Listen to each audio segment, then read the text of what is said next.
Halo everyone, sebelum saya membahas materi, alangkah lebih baiknya saya memperkenalkan diri saya.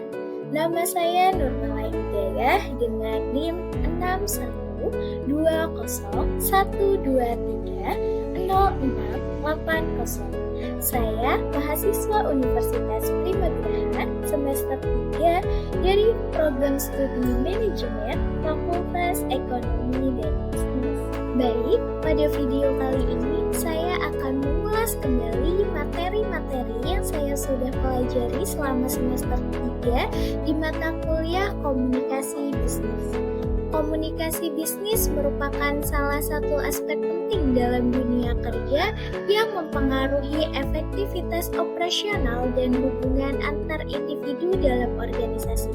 Melalui komunikasi yang baik, informasi dapat disampaikan dengan jelas, keputusan dapat diambil dengan tepat, dan hubungan antara perusahaan dengan klien atau mitra bisnis dapat terjalin dengan baik. Pemahaman yang mendalam tentang komunikasi bisnis akan membantu meningkatkan kinerja Anda dan kesuksesan sebuah organisasi atau perusahaan. Oleh karena itu, jangan skip video ini dan selamat menyaksikan. Sebelum kita lebih jauh membahas mengenai komunikasi bisnis, alangkah lebih baiknya kita mengetahui pengertian komunikasi bisnis terlebih dahulu. Pengertian komunikasi bisnis menurut Philip Kotler adalah suatu kegiatan manusia yang ditunjukkan untuk memuaskan kebutuhan dan keinginan melalui proses pertukaran.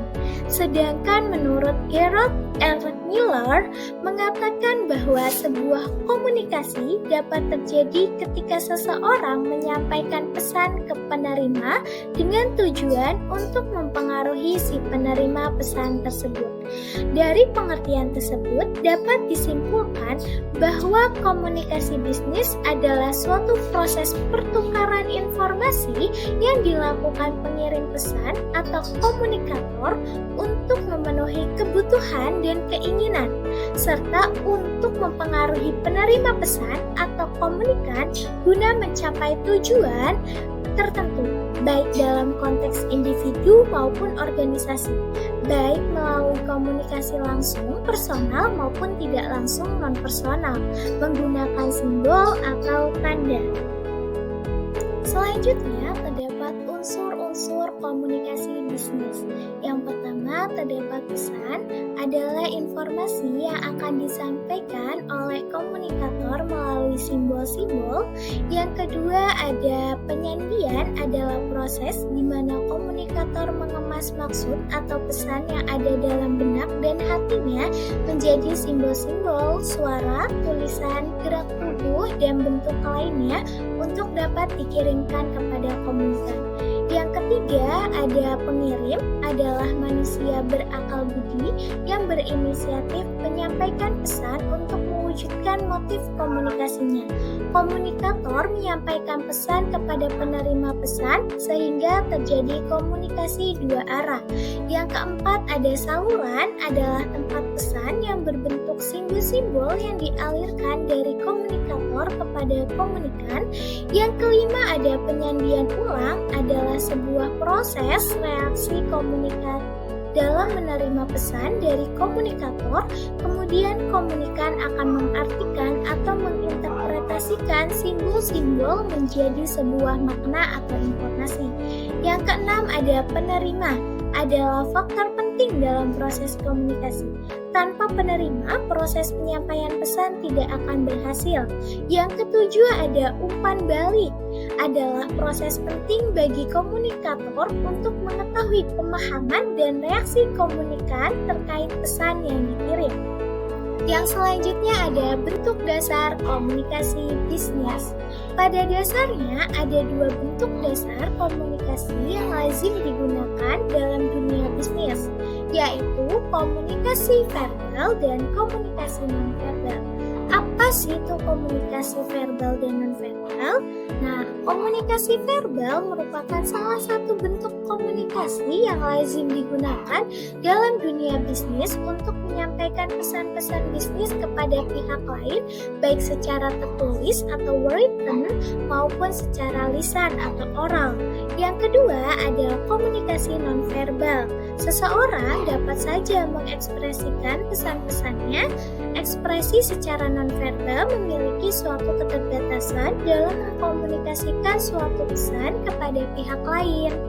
Selanjutnya ada bisnis dalam pandangan komunikasi. Tujuan komunikasi bisnis pada umumnya adalah agar tidak terjadi kesalahpahaman antara individu maupun kelompok, sehingga dapat memicu kesalahan dan menjadi masalah. Dalam pandangan komunikasi, bisnis dapat dilihat sebagai proses interaksi yang melibatkan penyampaian informasi antara berbagai pihak, seperti perusahaan, konsumen, dan pemangku kepentingan lainnya. Komunikasi yang efektif dalam bisnis memainkan peran kunci dalam membangun hubungan, memperkuat merek, serta mempengaruhi keputusan dan perilaku pasar. Komunikasi yang transparan, jelas, dan konsisten dapat meningkatkan kepercayaan, menciptakan peluang, dan mendukung keberhasilan jangka panjang. Selanjutnya, terdapat tujuan komunikasi. Tujuan komunikasi bisnis secara umum dibagi menjadi 3 macam. Yang pertama, memberikan informasi kepada pelanggan atau rekan bisnis. Untuk pelanggan, informasi bisa berupa promo, diskon, produk baru, atau perubahan jam operasional. Sedangkan untuk rekan bisnis, informasi dapat mencakup perjanjian kerjasama, perkembangan bisnis, atau peraturan perusahaan. Yang kedua ada memberikan persuasi, yaitu mempengaruhi pihak lain agar setuju dengan pilihan yang ditawarkan. Misalnya saat konfirmasi atau negosiasi dengan pelanggan. Yang ketiga, melakukan kolaborasi, yaitu bekerja sama dengan individu, kelompok, atau organisasi lain. Misalnya melalui telepon, email, atau pesan singkat. Contohnya berkolaborasi dengan perusahaan pengiriman untuk memperluas jangkauan produk. Selanjutnya ada umpan balik dan bentuknya. Yang pertama, umpan balik tidak langsung adalah respon yang tidak langsung datang dari penerima atau sumber. Yang kedua, umpan balik langsung adalah respon yang datang dari penerima. Umpan balik langsung dapat berupa verbal dan non-verbal dan dapat melibatkan tanda, simbol, kata, atau suara yang tidak jelas atau sulit dipahami. Yang ketiga ada external feedback adalah respon dari penerima yang menjadi sumber informasi dengan memperhatikan saluran komunikasi dan aspek non-verbal seperti waktu. Yang keempat ada internal feedback adalah umpan balik hanya datang dari orang lain sebagai respon terhadap pesan dari sumber yang sama. Yang kelima ada inferential feedback di mana komunikator menyimpulkan sendiri saat berkomunikasi meskipun tidak secara langsung. Yang keenam ada zero feedback ketika komunikator sedang berbicara. Komunikan memberikan reaksi yang tidak jelas seperti tertawa meskipun tidak lucu. Yang ketujuh ada positive feedback di mana seorang manajer marketing yang memberikan feedback pada para stafnya khusus dalam hal kinerja yang jauh dari target utama. Yang kedelapan ada negative feedback di mana komunikan tidak peduli pada apa yang disampaikan oleh komunikator, bersikap tidak acuh dan memotong pembicaraan tidak sopan. Selanjutnya ada kesalahpahaman komunikasi. Biasanya sering terjadi perbedaan dalam memahami dan menafsirkan pesan, baik dari pihak komunikator maupun komunikan, yang mengakibatkan kesalahpahaman dalam komunikasi.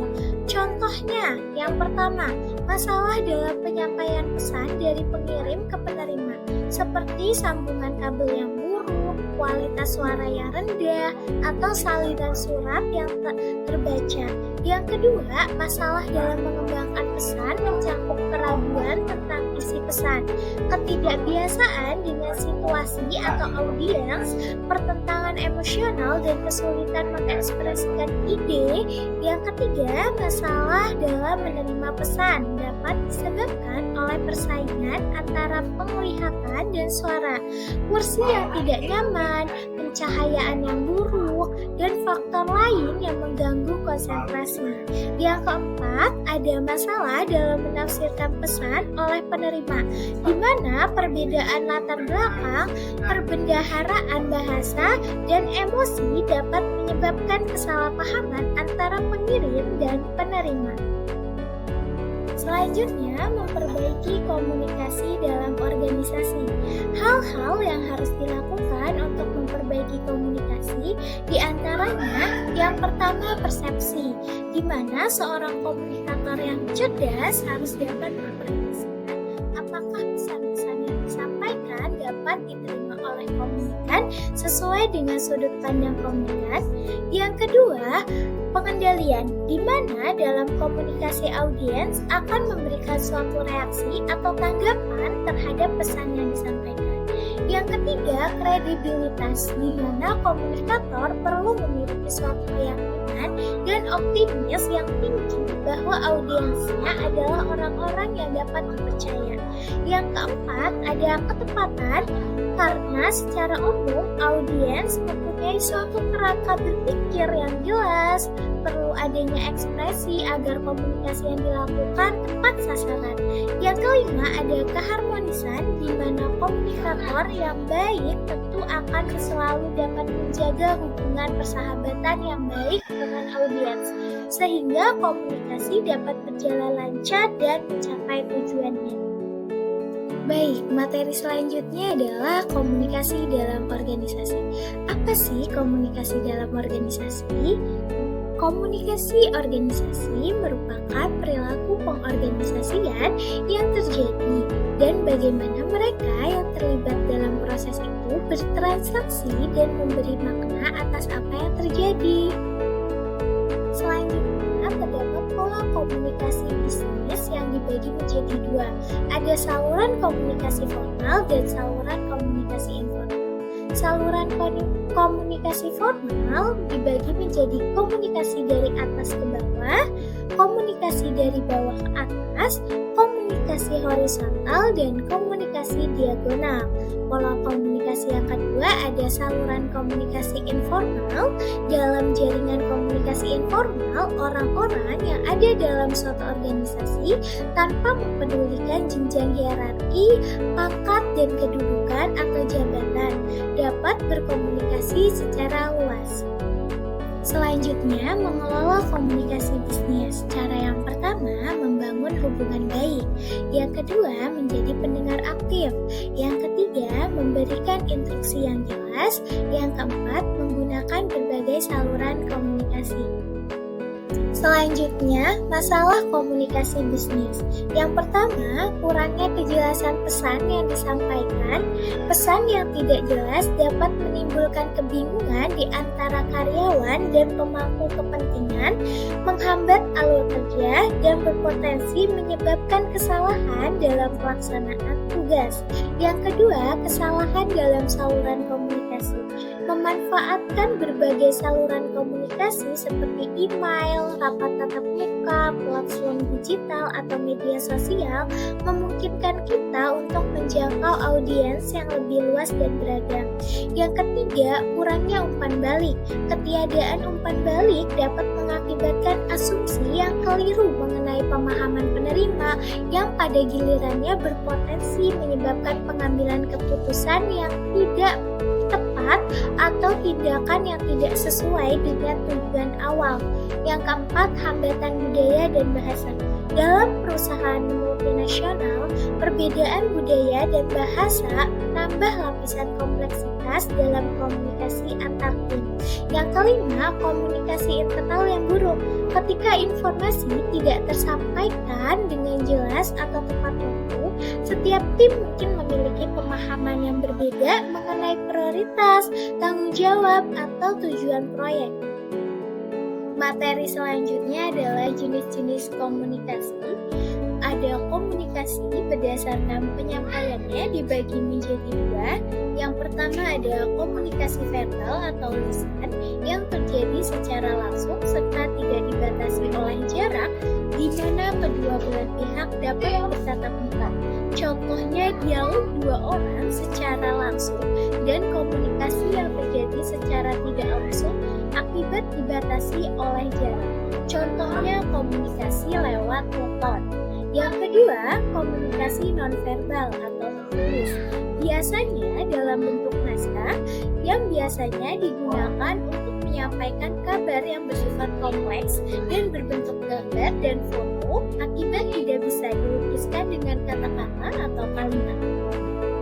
Selanjutnya, jenis-jenis komunikasi berdasarkan perilaku dibagi menjadi tiga. Yang pertama, komunikasi formal, yaitu komunikasi yang terjadi di antara organisasi atau perusahaan yang tata caranya sudah diatur dalam struktur organisasi. Contohnya seminar. Yang kedua, ada komunikasi informal, yaitu komunikasi yang terjadi pada sebuah organisasi atau perusahaan yang tidak ditentukan dalam struktur organisasi serta tidak mendapat kesaksian resmi. Contohnya kabar burung, desas-desus, dan sebagainya. Yang ketiga ada komunikasi non-formal, yaitu komunikasi yang berhubungan dengan pelaksanaan tugas pekerjaan organisasi atau perusahaan dengan kegiatan yang bersifat pribadi anggota organisasi atau perusahaan tersebut. Contohnya rapat mengenai ulang tahun perusahaan. Selanjutnya ada komunikasi berdasarkan kelangsungannya dibagi menjadi dua. Yang pertama ada komunikasi langsung, yaitu proses komunikasi dilakukan secara langsung tanpa bantuan perantara orang ketiga ataupun media komunikasi yang ada dan tidak dibatasi oleh adanya jarak. Contohnya apa? Contohnya percakapan tatap muka di mana dua orang berbincang secara langsung di kafe atau ruang kerja. Yang kedua ada komunikasi tidak langsung, yaitu proses komunikasinya dilaksanakan dengan bantuan pihak ketiga atau bantuan alat-alat media komunikasi. Contohnya berbicara melalui telepon dengan seseorang yang tidak berada di lokasi yang sama. Jenis komunikasi yang selanjutnya adalah komunikasi berdasarkan maksud tujuan dibagi menjadi 6. Yang pertama ada pidato, adalah bentuk komunikasi yang dilakukan di depan audiens dengan tujuan menyampaikan informasi, ide, atau pendapat secara terstruktur. Yang kedua ada ceramah yang bersifat edukatif dan biasanya disampaikan oleh seorang ahli atau pengajar kepada audiens. Yang ketiga ada wawancara, adalah proses komunikasi yang melibatkan dua pihak, yaitu pewawancara dan narasumber. Yang keempat ada diskusi, adalah bentuk komunikasi yang melibatkan pertukaran ide dan pendapat antara dua orang atau lebih. Dan yang kelima ada negosiasi, adalah proses komunikasi yang dilakukan untuk mencapai kesepakatan antara dua pihak atau lebih dengan tujuan untuk menemukan titik temu yang paling menguntungkan bagi semua pihak yang terlibat. Dan yang keenam, memberikan tugas, adalah komunikasi yang bertujuan untuk mengarahkan tindakan, menetapkan tanggung jawab, atau mencapai hasil tertentu dalam konteks organisasi atau kelompok. Jenis komunikasi yang terakhir ada komunikasi berdasarkan ruang lingkup. Yang pertama ada komunikasi internal, adalah komunikasi yang terjadi di dalam suatu organisasi atau perusahaan melibatkan anggota-anggota yang berada dalam lingkup tersebut. Komunikasi internal ini dapat dibedakan menjadi 3 macam, yaitu komunikasi vertikal, komunikasi horizontal, dan komunikasi diagonal. Yang kedua ada komunikasi eksternal, adalah komunikasi yang terjadi antara organisasi atau perusahaan dengan pihak masyarakat yang ada di luar organisasi atau perusahaan. Beberapa bentuk komunikasi eksternal meliputi promosi, pameran, corporate social responsibility atau CSR. Baik, materi selanjutnya terdapat kelebihan komunikasi bisnis yang efektif. Yang pertama, meningkatkan produktivitas karyawan. Yang kedua, mendorong kolaborasi tim. Yang ketiga, meningkatkan kepercayaan dan kepuasan karyawan. Yang keempat, mengoptimalkan hubungan dengan pelanggan. Yang kelima, mempercepat pengambilan keputusan. Yang keenam, meningkatkan citra perusahaan. Yang ketujuh, mengurangi konflik di tempat kerja. Dan yang kedelapan, mendukung perubahan organisasi. Setelah kelebihan, pasti ada kekurangan dan hambatan komunikasi bisnis. Di antaranya, yang pertama miskomunikasi, yang kedua hambatan bahasa, yang ketiga gangguan fisik, yang keempat perbedaan budaya, yang kelima hambatan psikologis, yang keenam kurangnya mendengarkan aktif, yang ketujuh teknologi yang tidak optimal, dan yang kedelapan informasi yang berlebihan atau overload. Selanjutnya ada manfaat komunikasi bisnis. Yang pertama, meningkatkan keterlibatan pegawai. Yang kedua, mengurangi komunikasi yang tidak dibutuhkan. Yang ketiga, mengatasi miskomunikasi. Yang keempat, mendorong produktivitas pegawai. Yang kelima, meningkatkan komunikasi antar departemen. Dan yang keenam, meningkatkan komunikasi dengan pegawai work from home. Yang selanjutnya, strategi dan cara melakukan komunikasi terhadap perusahaan. Yang pertama, gunakan komunikasi yang jelas, tepat, dan sederhana. Yang kedua, pilih saluran komunikasi yang tepat. Yang ketiga, pahami audiens, sesuaikan gaya komunikasi dengan audiens seperti atasan, rekan kerja, atau bawahan. Gunakan empati dan dengarkan secara aktif. Yang keempat, gunakan bahasa profesional serta hindari bahasa kasar atau emosional. Gunakan nada positif dan konstruktif. Yang kelima, bersikap terbuka dan transparan. Yang keenam, komunikasi efektif dalam tim. Yang ketujuh, jaga etika dan kerahasiaan informasi perusahaan. Hindari gosip dan rumor. Yang kedelapan, pahami waktu yang tepat untuk berkomunikasi. Jangan terlalu lambat atau tergesa-gesa dalam merespon. Dan yang kesembilan, gunakan teknologi secara bijak. Yang terakhir, evaluasi dan tingkatkan keterampilan dengan melakukan refleksi diri, ikuti pelatihan, dan terbuka terhadap umpan balik untuk memperbaiki komunikasi. Pendekatan ini membantu menciptakan komunikasi yang efektif, memperkuat hubungan kerja, dan mendukung keberhasilan perusahaan. Materi selanjutnya adalah pengertian budaya. Budaya adalah konsep yang kompleks yang mencangkup berbagai aspek kehidupan termasuk cara hidup, pengetahuan, kepercayaan, adat istiadat, norma, serta nilai-nilai yang dianut oleh sekelompok orang dalam suatu masyarakat. Selanjutnya, terdapat pengertian komunikasi antar budaya. Komunikasi antar budaya adalah proses interaksi, pertukaran informasi, dan pemahaman yang terjadi antara individu atau kelompok yang berasal dari latar belakang budaya yang berbeda. Konsep ini mencangkup lebih dari sekedar penyampaian pesan. Ia melibatkan kemampuan untuk mengenali, menghormati, dan mengelola perbedaan dalam nilai-nilai, norma, keyakinan, bahasa, cara berpikir, dan pola komunikasi yang khas dari masing-masing budaya. Adapun hambatan komunikasi antar budaya, yang pertama perbedaan bahasa, yang kedua hambatan semantik. Hambatan ini terjadi ketika kata-kata yang sama memiliki makna yang berbeda dalam konteks budaya yang berbeda. Misalnya, kata jangan dalam bahasa Indonesia dapat berarti larangan, tetapi bisa juga menjadi nama makanan dalam budaya lain. Yang ketiga, perbedaan konotasi. Yang keempat, perbedaan persepsi dan interpretasi. Setiap individu memiliki pengalaman dan latar belakang yang unik yang mempengaruhi cara mereka memahami dan menginterpretasikan pesan. Yang kelima, perbedaan norma dan nilai budaya.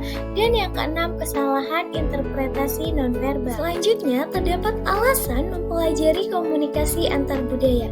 Yang pertama, mempelajari komunikasi antar budaya membantu individu memahami dan menghargai perbedaan budaya. Yang kedua, komunikasi antar budaya yang efektif dapat mencegah terjadinya konflik. Yang ketiga, ketiga, dalam dunia yang semakin terhubung, kemampuan untuk beradaptasi dengan norma dan nilai budaya lain menjadi krusial. Yang keempat, berkomunikasi dengan orang dari budaya yang berbeda memungkinkan individu untuk mengembangkan keterampilan interpersonal seperti empati, kesabaran, dan fleksibilitas pencegahan. Selanjutnya, terdapat pentingnya komunikasi antar budaya. Yang pertama, komunikasi antar budaya dapat menciptakan hubungan yang lebih baik antara kelompok-kelompok dengan latar belakang berbeda, sehingga membangun jembatan pemahaman di antara mereka. Yang kedua, memperkuat identitas sosial melalui komunikasi antar budaya. Individu dapat mengekspresikan identitas sosial mereka sambil menghormati identitas orang lain, menciptakan lingkungan yang inklusif. Yang ketiga, dengan memahami perbedaan budaya, individu dapat mengurangi ketidakpastian dan ambiguitas dalam komunikasi, sehingga meningkatkan efektivitas interaksi. Yang keempat, pemahaman yang lebih baik tentang berbagai budaya dapat meningkatkan kualitas hidup dengan memperluas jaringan sosial. Selanjutnya, terdapat etika komunikasi melalui teknologi. Etika komunikasi melalui teknologi informasi dan komunikasi atau TIK menjadi aspek yang sangat penting dalam menciptakan interaksi yang positif, produktif, dan aman di dunia digital. Adapun prinsip-prinsip etika dalam TIK, yang pertama menjaga keamanan data, yang kedua menghormati privasi orang lain, yang ketiga berkomunikasi dengan sopan, yang keempat tidak menyebarkan informasi palsu, yang kelima mengakui sumber referensi, dan yang keenam menggunakan TIK untuk hal positif. Selanjutnya ada dampak etika komunikasi yang baik. Yang pertama, dengan menghormati privasi dan keamanan data, pengguna dapat menciptakan ruang digital yang lebih aman bagi semua orang. Yang kedua, komunikasi yang sopan dan penuh tanggung jawab akan meningkatkan kualitas interaksi antar pengguna. Dan yang ketiga, menghindari penyebaran informasi palsu dan penggunaan bahasa kasar dapat mencegah konflik yang tidak perlu di dunia maya. Selanjutnya, terdapat peran internet dalam komunikasi bisnis. Yang pertama, akses informasi. Informasi bisnis dapat diakses kapan saja dan di mana saja. Yang kedua, efisiensi komunikasi. Mengurangi waktu dan biaya melalui email, video konferensi, atau aplikasi pesan instan. Yang ketiga, globalisasi bisnis. Memungkinkan komunikasi dengan mitra dan pelanggan di seluruh dunia. Yang keempat, pemasaran digital. Media sosial dan iklan daring menjadi sarana utama untuk menjangkau audiens. Dan yang kelima, manajemen hubungan pelanggan atau CRM. Mempermudah perusahaan dalam memahami kebutuhan pelanggan. Selanjutnya, teknologi komunikasi yang digunakan dalam bisnis. Yang pertama ada email sebagai sarana komunikasi formal untuk dokumen dan korespondensi. Yang kedua, video konferensi atau alat seperti Zoom, Microsoft Teams untuk rapat jarak jauh. Yang ketiga, aplikasi pesan instan, terdapat WhatsApp, Slack untuk komunikasi internal. Dan yang keempat ada media sosial untuk pemasaran dan hubungan publik seperti website dan e-commerce untuk promosi dan transaksi online. Selanjutnya, terdapat keuntungan teknologi informasi dalam komunikasi bisnis. Yang pertama, mempercepat pengambilan keputusan dalam bisnis dapat dilakukan dengan memanfaatkan TI untuk akses cepat ke data dan analitik, serta menggunakan internet untuk kolaborasi real time. Yang kedua, mengurangi biaya operasional dapat dicapai dengan memanfaatkan teknologi informasi untuk otomatisasi proses, mengurangi kebutuhan akan tenaga kerja manual yang meningkatkan efisiensi. Yang ketiga, meningkatkan kolaborasi tim lintas lokasi dapat dilakukan dengan memanfaatkan teknologi komunikasi seperti email, video conference, dan alat kolaborasi online. Selanjutnya, terdapat tantangan dalam penggunaan teknologi informasi. Yang pertama, keamanan data dan privasi merujuk pada perlindungan informasi sensitif dari akses yang tidak sah, pencurian, dan kebocoran. Yang kedua, ketergantungan pada jaringan internet dalam bisnis berarti bahwa operasional dan komunikasi perusahaan sangat bergantung pada koneksi internal yang stabil. Yang ketiga, resiko penyebaran informasi yang tidak valid terjadi ketika data atau berita yang salah atau menyesatkan dibagikan, terutama melalui internet dan media sosial. Materi selanjutnya mengenai pusat bisnis. Pusat bisnis adalah tempat di mana kegiatan operasional utama perusahaan berlangsung. Ini bisa berupa kantor pusat perusahaan, gedung perkantoran, pusat perbelanjaan, atau kawasan bisnis yang menyediakan ruang dan fasilitas untuk kegiatan perdagangan dan administrasi. Di dalam pusat bisnis, sebagai bentuk komunikasi terjadi untuk mendorong kelancaran operasional perusahaan. Secara umum, pusat bisnis dibagi menjadi dua kategori utama, yaitu pusat bisnis fisik dan pusat bisnis virtual. Selanjutnya, pembagian surat. Surat dalam komunikasi bisnis dapat dibagi menjadi beberapa jenis. Di antaranya, yang pertama, berdasarkan sifatnya dibagi menjadi dua, yaitu surat resmi dan surat tidak resmi. Yang kedua, berdasarkan fungsinya dibagi menjadi 6, yaitu surat permintaan, surat penawaran, surat pesanan, surat pengaduan, surat pemberitahuan, dan surat perjanjian. Dan yang ketiga, berdasarkan bentuknya dibagi menjadi dua, yaitu surat formal dan surat non-formal. Selanjutnya, tujuan surat bisnis. Yang pertama, sebagai alat dokumentasi. Surat berfungsi sebagai bukti tertulis yang dapat diarsipkan untuk referensi di masa depan. Yang kedua, media komunikasi efektif, memudahkan penyampaian pesan secara jelas dan formal. Yang ketiga, alat promosi dan negosiasi. Surat penawaran dapat digunakan untuk memperkenalkan produk atau jasa. Yang keempat, memperkuat hubungan bisnis. Surat ucapan terima kasih atau penghargaan memperkuat relasi dengan mitra bisnis.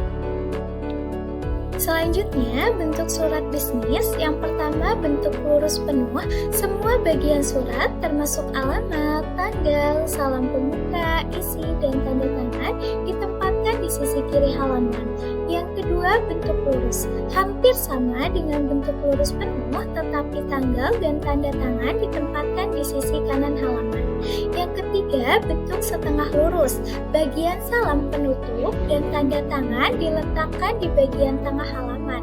Yang keempat, bentuk lekuk. Paragraf pertama dimulai dengan menjorok ke dalam atau indentasi, sedangkan bagian lainnya sejajar di sisi kiri. Yang kelima, ada bentuk paragraf menggantung. Baris pertama dimulai dari tepi kiri, sedangkan baris berikutnya masuk menjorok ke dalam. Yang keenam, bentuk amplop. Menghilangkan salam pembuka dan penutup dengan format yang lebih sederhana dan ringkas. Materi selanjutnya adalah proposal. Apa sih itu proposal? Proposal adalah suatu dokumen tertulis yang digunakan untuk menawarkan ide, proyek, atau rencana yang ditunjukkan kepada pihak yang berwenang atau yang memiliki kepentingan. Dalam proposal, seseorang atau kelompok menyusun rencana yang lebih terperinci untuk mencapai tujuan tertentu dengan menjelaskan latar belakang, tujuan, manfaat, metode yang digunakan, dan anggaran yang dibutuhkan. Proposal umumnya digunakan untuk mendapatkan persetujuan atau pendanaan dari pihak lain, seperti lembaga atau organisasi. Selanjutnya, terdapat jenis-jenis proposal. Yang pertama ada proposal atas dasar permintaan klien. Yang kedua ada proposal atas dasar inisiatif organisasi atau perusahaan. Yang ketiga proposal bisnis. Yang keempat proposal penelitian. Dan yang kelima proposal proyek atau kegiatan. Selanjutnya ada fungsi proposal. Fungsi dibuatnya proposal lebih mengarah pada diadakannya kegiatan atau acara. Jadi fungsinya pun disesuaikan dengan jenis acara atau kegiatan yang hendak dibuat. Yang pertama ada fungsi proposal kegiatan lebih ditekankan untuk menyelenggarakan sebuah acara tertentu. Fungsi adanya proposal jelas sebagai penegangan untuk terselenggaranya kegiatan dengan lancar. Yang kedua, ada fungsi proposal usaha atau bisnis, yaitu sebagai gambaran mengenai bagaimana usaha dan bisnis akan dijalankan. Yang ketiga, ada fungsi proposal proyek, yaitu sebagai bagian awal atau dasar bagi pemilik proyek untuk melakukan tender, baik itu proyek dari perorangan maupun lembaga swasta dan pemerintah. Proposal ini jelas sebagai gambaran untuk menilai bagaimana proyek akan dijalankan. Yang keempat, fungsi proposal penelitian ini biasanya berguna sebagai langkah awal melakukan riset. Penelitian ini bisa dilakukan dengan berbagai bidang seperti sosial, budaya, politik, seni, agama, sains, ekonomi, dan penelitian jenis lainnya. Selanjutnya, terdapat efektivitas proposal. Salah satu upaya untuk mendukung efektivitas proposal adalah memperhatikan hal-hal penting yang harus tertuang dalam proposal tersebut, atau dengan kata lain harus memperhatikan isi proposal tersebut. Nah, menurut Counselor L. Buffy dan John V. Till pada tahun 2008, proposal yang baik itu harus memuat beberapa hal penting yang meliputi yang pertama, penjelasan mengapa kegiatan proyek itu dilakukan. Yang kedua, siapa saja yang akan terlibat dalam aktivitas itu. Yang ketiga, berapa biaya yang diperlukan. Dan yang keempat, apa manfaat yang akan diperoleh bagi pihak penerima.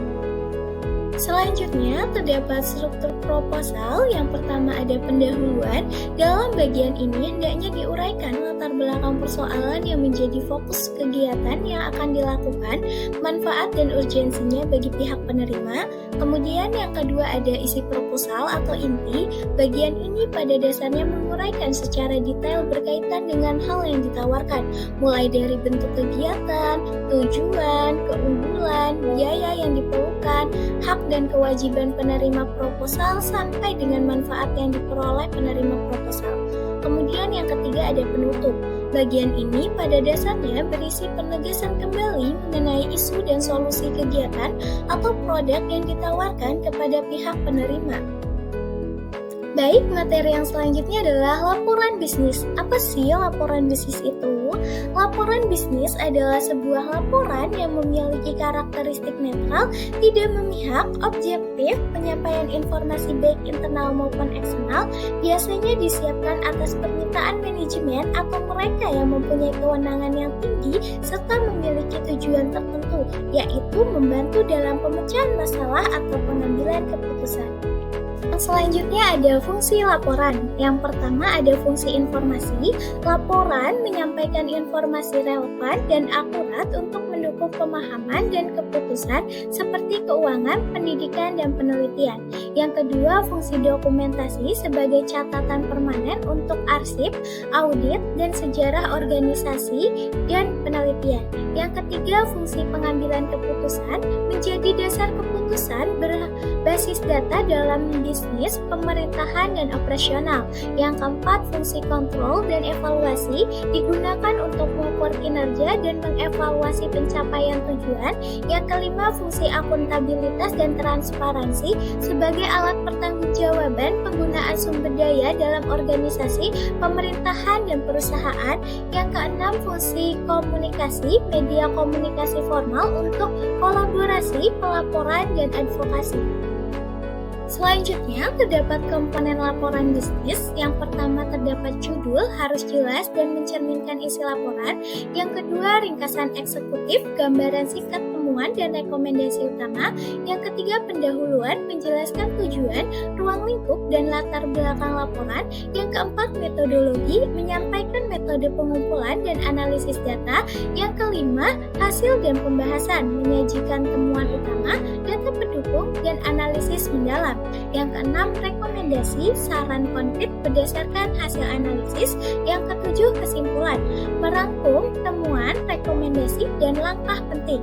Dan yang kedelapan, lampiran, informasi tambahan seperti data mentah atau grafik. Selanjutnya, sistematika laporan. Syarat utama dalam menyusun laporan yang baik adalah harus objektif, jelas, cermat, tepat sasaran, lengkap, tegas, dan konsisten.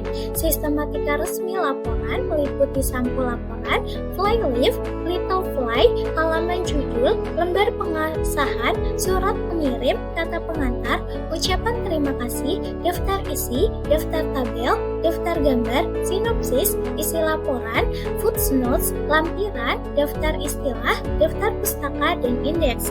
Sistematika ini dirancang untuk memastikan laporan dapat disajikan dengan terstruktur sehingga mudah dipahami oleh pembaca. Selanjutnya, penggolongan laporan bisnis menurut fungsinya. Laporan bisnis terdiri dari laporan informasional yang menyajikan fakta tanpa analisis atau rekomendasi, dan laporan analitikal yang menganalisis fakta, menyimpulkan, dan memberikan rekomendasi. Dan ada menurut subjeknya. Laporan dapat dibedakan berdasarkan pada departemen mana suatu laporan itu diperoleh. Contoh laporan akuntansi, laporan asuransi, laporan periklanan, dan lain-lain. Selanjutnya ada penggolongan laporan bisnis, dibedakan menjadi dua, ada formalitasnya. Laporan dibedakan menjadi laporan formal yang panjangnya lebih dari 10 halaman dan membahas masalah kompleks, serta laporan non-formal yang singkat hanya terdiri dari pendahuluan, isi, dan contoh.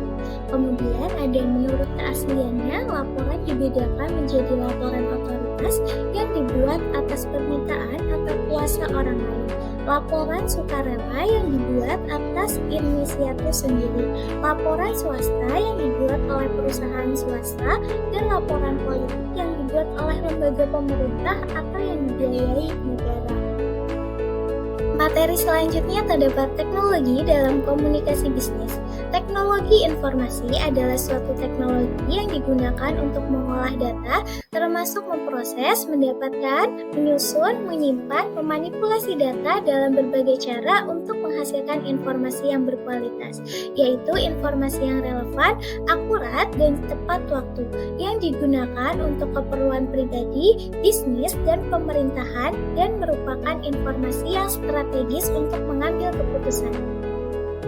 Selanjutnya, teknologi dalam komunikasi bisnis tertulis. Beberapa teknologi yang sering digunakan dalam komunikasi bisnis tertulis antara lain yang pertama ada email atau surat elektronik, yang kedua ada platform kolaborasi online seperti Google Workshop, dokumen, sheets, dan slides, kemudian Microsoft 365 ada Word, Excel, PowerPoint, dan Slack, dan aplikasi peran instan seperti WhatsApp, Telegram, atau Microsoft Teams. Selanjutnya, terdapat teknologi komunikasi lisan. Teknologi komunikasi lisan merujuk pada penggunaan alat dan metode untuk menyampaikan pesan secara lisan, baik secara langsung maupun melalui media. Komunikasi lisan dilakukan dengan mengucapkan kata-kata kepada lawan bicara dan dapat dilakukan secara tatap muka atau melalui perangkat seperti telepon atau video konferensi.